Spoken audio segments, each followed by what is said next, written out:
Mahirap hong hindi tanggapin. Mahirap hong hindi mahalin.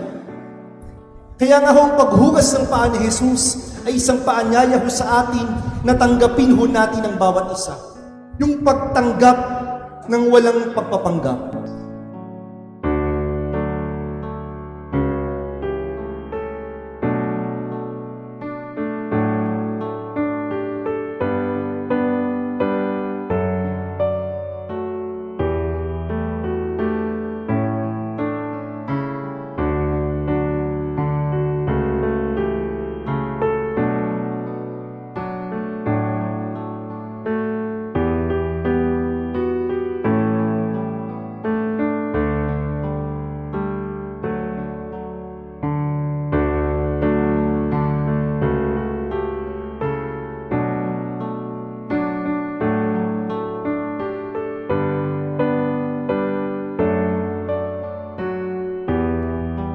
This washing of the feet is a sign of accompaniment.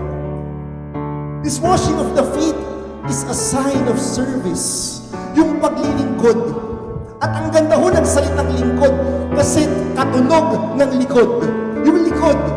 At ang isa hong taong naglilingkod ay nasa likod lang.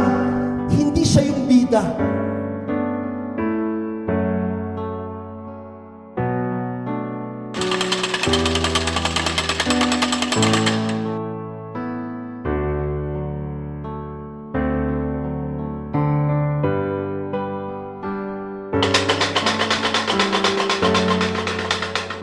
We need to accompany each other.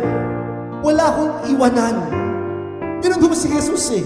Si Jesus, ayaw niya hong may naiiwan sa atin. Ang gusto ho ni Jesus, lahat ho tayong magkakasama sa kaharian ng Ama.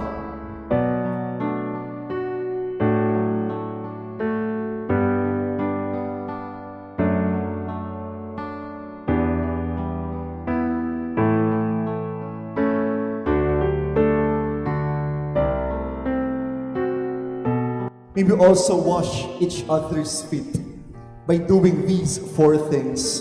And how do we spell the word wash? W-A-S-H. W, welcome. A, accompany. S, service. H, hear.